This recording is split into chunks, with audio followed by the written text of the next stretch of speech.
Assalamualaikum warahmatullahi wabarakatuh. Kami dari kelompok 4 akan menjelaskan tentang patos hubud dunia menggunakan teknik hipnosis dengan terapi sedekah dan syukur. Perkenalkan, saya Analim Hardikaning sebagai konselor. Saya Bilkis Dia Almadani Saidan sebagai konseli. Saya Aprilia Nundamayanti sebagai pemateri pertama. Saya Ini Jazila sebagai pemateri kedua. Saya Arfianti Nur Fadila sebagai editor dan penulis naskah. Saya Muhammad Azril Labib sebagai pemateri ketiga.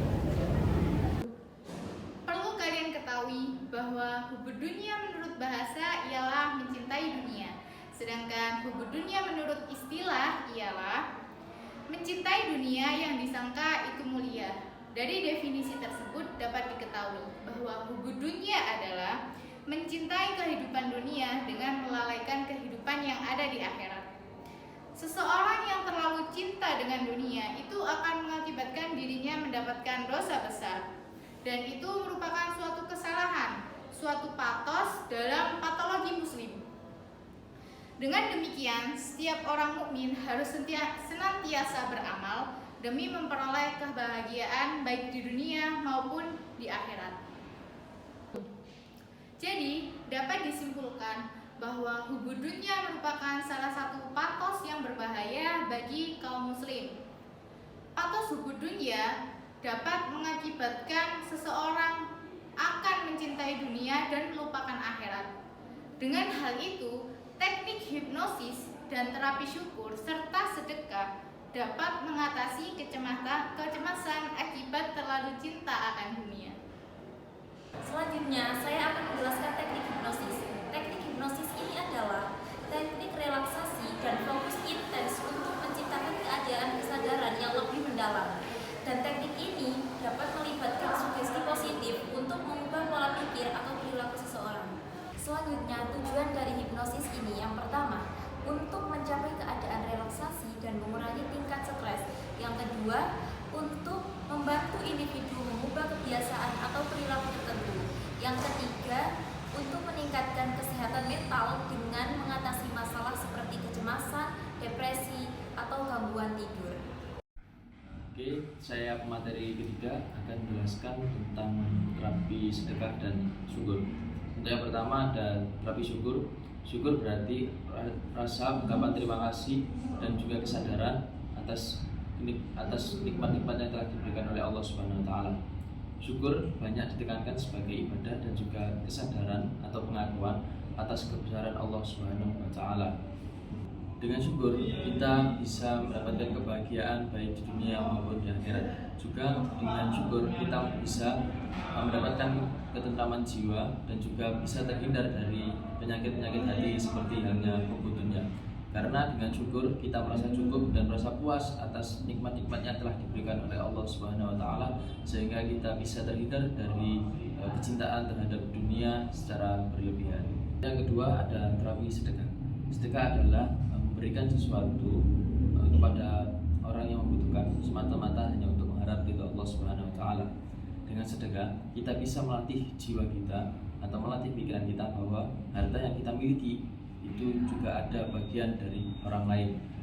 Dengan sedekah kita juga bisa menghindarkan diri dari rasa hubud dunia. Terapi syukur dan sedekah ini apabila dilakukan dengan teratur dan istiqomah akan melatih jiwa kita untuk terhindar dari penyakit hubud dunia. Juga dengan syukur dan sedekah ini kita bisa menanamkan di pikiran kita bahwa harta benda ataupun yang lainnya yang ada di dunia ini itu hanya bersifat sementara. Jadi tidak sewajarnya kalau dunia ini dicintai terlalu berlebihan. Manfaat yang telah saya sebutkan di atas tadi, dengan sedekah dan syukur juga kita bisa mendapatkan pundi-pundi pahala dari Allah Subhanahu wa taala dari sedekah kita maupun dari syukur kita. Jadi selain bisa melatih jiwa kita untuk terhindar dari hubud dunia, terapi ini juga memungkinkan kita untuk mendapatkan pahala dari Allah Subhanahu wa taala sehingga amal ibadah kita bisa bertambah dan kita bisa selamat di dunia maupun di akhirat dengan terapi ini. Oke, sekian dari saya. Terima kasih. Kurang lebihnya saya mohon maaf. Sekian.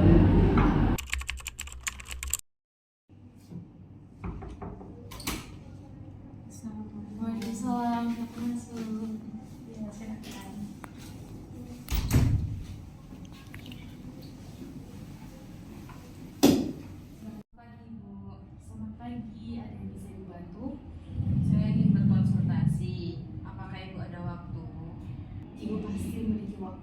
untuk siswanya yang ingin bergabung di sini.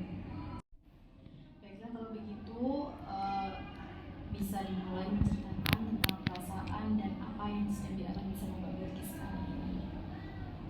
Jadi akhir-akhir ini tuh saya merasa cemas yang berlebihan karena ketakutan saya kehilangan harta benda saya yang selama ini saya pegang.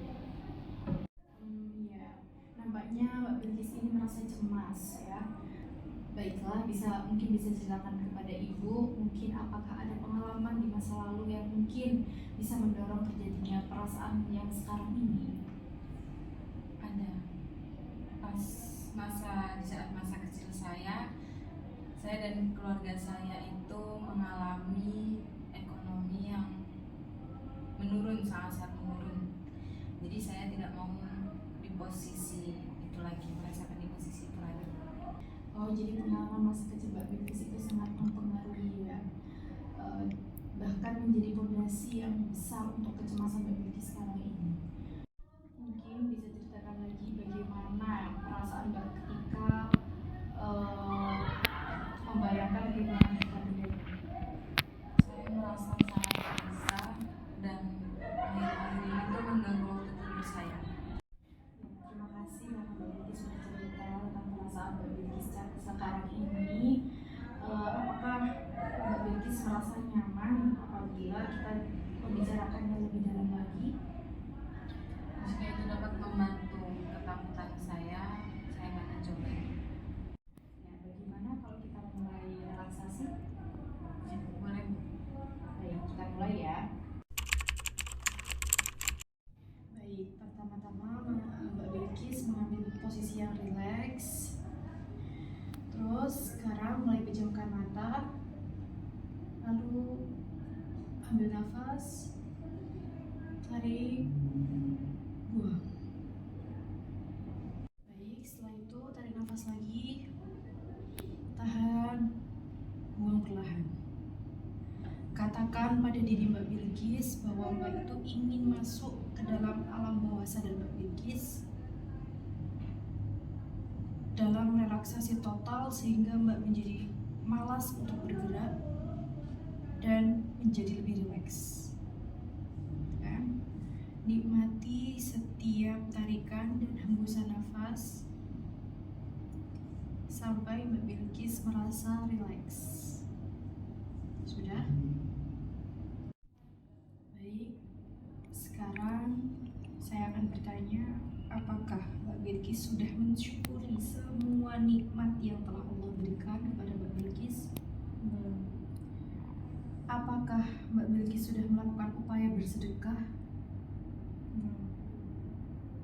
Sekarang katakan pada pikiran Mbak Bilkis untuk melepaskan rasa cemas dengan perlahan, kemudian mencoba untuk berpikir bahwa dunia ini hanya sementara. Harta yang kita miliki juga bukan milik kita seutuhnya. Harta yang kita miliki hanyalah titipan dari Tuhan yang kapan saja bisa diambil oleh pemiliknya. Katakan hal tersebut secara berulang-ulang dalam pikiran Mbak Bilkis dengan rileks. Baik, setelah Mbak Bilkis melakukan tadi, sekarang coba buka mata dalam hitungan kelima dalam kondisi yang sangat segar, sehat, dan positif. 1, 2, 3, 4, 5. Baik. Kemudian apa yang Mbak Bilkis rasakan ketika berpikir tentang melepaskan kecemasan Mbak Bilkis tadi? Saya merasa lega. Saya merasa menemukan jawaban atas kekhawatiran saya tentang kehilangan harta benda saya sekarang. Baik, Ibu menghargai sekali usaha Mbak Bilkis. Bagaimana jika kita mencoba melihat ya, kecemasan ini dari sudut pandang yang berbeda? Apakah ada manfaat atau pelajaran yang dapat Mbak Bilkis ambil dari menghadapi ketakutan sekarang ini? Ada. saya dulu pernah ikut kajian, dan di kajian itu menjelaskan bahwa sebanyak apapun harta yang kita miliki itu akan kembali kepada Allah. Bagus, Ibu mengapresiasi bahwa pemahaman positif itu sangat bagus, dan Ibu mendukung bahwa percaya pada kuasa pencipta adalah kunci dari segala kunci kehidupan yang ada di dunia ini. Dan Mbak juga bisa berusaha dengan memperbanyak sedekah agar Mbak Bilqis tidak menjadi orang yang hubbud dunya. Ya Mbak Bilqis? Nah, apakah Mbak bisa berjanji untuk bersungguh-sungguh melakukannya? Ya, saya berjanji akan bersungguh-sungguh untuk melakukannya. Ya, baik. Ibu senang sekali mendengarnya, dan Ibu lebih senang jika Mbak Bilqis memang benar-benar melakukan apa yang telah Mbak Bilqis janjikan kepada Ibu. Seperti itu ya Mbak Bilqis? Ya. Kalau begitu wawancara konseling kita pada pagi hari ini kita akhiri. Ibu harap Mbak Bilqis tidak takut untuk memulai dan tidak malu untuk datang menemui Ibu lagi, seperti itu. Karena Ibu selalu siap bahwa kapan saja Mbak Bilqis membutuhkan Ibu selalu siap untuk melayaninya, seperti itu ya. Berhubung waktunya sudah habis, mari kita simpulkan hasil sesi konseling kita pada pagi hari ini. Berdasarkan apa yang sudah Ibu dengar tadi, di awal Mbak Bilqis sudah mengatakan bahwa Mbak itu merasa cemas, Mbak merasa ketakutan akan kehilangan harta Mbak Bilqis selama ini, ya kan? Kemudian dalam mengatasi masalah tersebut, Mbak Bilqis mempunyai rencana untuk terus berusaha dan berpikir bahwa semua titipan Allah, semua karunia Allah itu hanyalah sebuah titipan yang bisa diambil kapan saja, dan dengan kuasa Allah semua akan kembali kepadanya, seperti itu. Ya, Ibu harap sesi konseling ini bisa bermanfaat bagi Mbak Bilqis. Baik Ibu, sangat bermanfaat sekali. Kalau begitu saya pamit dulu. Iya, terima kasih. Terima kasih Ibu. Iya. Assalamualaikum. Waalaikumsalam. Silakan. Sekian penjelasan dari kami, kurang lebihnya kami mohon maaf. Saya akhiri. Wassalam.